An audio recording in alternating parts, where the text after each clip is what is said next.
যুদ্ধ চলছে, ক্ষেপণাস্ত্রের শব্দে কাঁপছে আকাশ।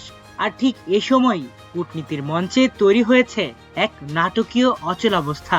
যুক্তরাষ্ট্রের পক্ষ থেকে বারবার আলোচনার আহ্বান জানানো হলেও ইরান যেন স্পষ্ট ভাষায় জানিয়ে দিল এই মুহূর্তে তারা কোনো কথোপকথনের পথেই হাঁটছে না, যেন যুক্তরাষ্ট্রের আহ্বানকে পাত্তাই দিল না তারা। এমনটাই খবর আন্তর্জাতিক গণমাধ্যম আল জাজিরার। মধ্যপ্রাচ্যের চলমান সংঘাতকে ঘিরে নতুন করে উত্তেজনা ছড়িয়েছে ইরানের পররাষ্ট্র মন্ত্রণালয়ের সাম্প্রতিক বক্তব্যে। দেশটির পররাষ্ট্র মন্ত্রণালয়ের মুখপাত্র ইসমাইল বাঘাই পরিষ্কার করে বলেছেন, যুক্তরাষ্ট্রের বিরুদ্ধে যুদ্ধ শুরু হওয়ার পর থেকে ইরান একবারের জন্য যুক্তরাষ্ট্রের সঙ্গে কোনো আলোচনায় বসেনি। তার এই বক্তব্য কার্যত ওয়াশিংটনের দাবিকে সরাসরি অস্বীকার করে দিয়েছে। ইসমাইল বাঘাই জানান, যুক্তরাষ্ট্রের পক্ষ থেকে বিভিন্ন প্রস্তাব সহ আলোচনার অনুরোধ পাঠানো হয়েছিল। এখন প্রস্তাব সরাসরি নয়, বরং পাকিস্তান সহ একাধিক দেশের মধ্যস্থতার মাধ্যমে তেহরানের কাছে পৌঁছায়।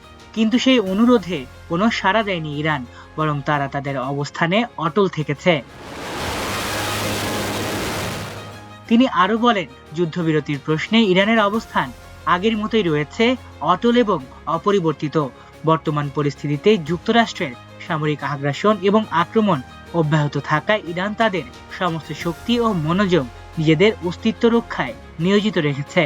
তার ভাষায়, এই মুহূর্তে আলোচনার চেয়ে প্রতিরোধই তাদের প্রধান অগ্রাধিকার। অন্যদিকে এই ঘটনার সম্পূর্ণ ভিন্ন চিত্র তুলে ধরেছে যুক্তরাষ্ট্র।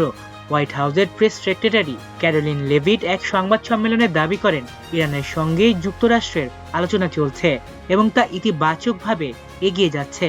তার এই বক্তব্য আন্তর্জাতিক অঙ্গনে এক ধরনের আশার সঞ্চার করেছিল, যেন উত্তেজনার মধ্যেও কূটনৈতিক সমাধানের পথ খোলা রয়েছে।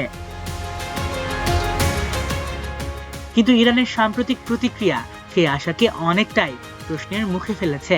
তেহরান স্পষ্ট জানিয়ে দিয়েছে তারা কোনো আলোচনায় অংশ নেয়নি, এমনকি বর্তমানে আলোচনায় বসার কোনো পরিকল্পনাও তাদের নেই। ফলে দুই দেশের বক্তব্যে স্পষ্ট বৈপরীত্য পরিস্থিতিকে আরো জটিল করে তুলছে। বিশ্লেষকদের মতে, এই ধরনের পরস্পর বিরোধী অবস্থান শুধু কূটনৈতিক দূরত্বই বাড়ায় না, বরং সংঘাত দীর্ঘায়িত হওয়ার আশঙ্কাও বাড়িয়ে তোলে। একদিকে যুক্তরাষ্ট্র আলোচনার মাধ্যমে সমাধানের ইঙ্গিত দিচ্ছে, অন্যদিকে ইরান যুদ্ধের মাঝেই নিজেদের প্রতিরক্ষাকে সর্বোচ্চ অগ্রাধিকার দিচ্ছে।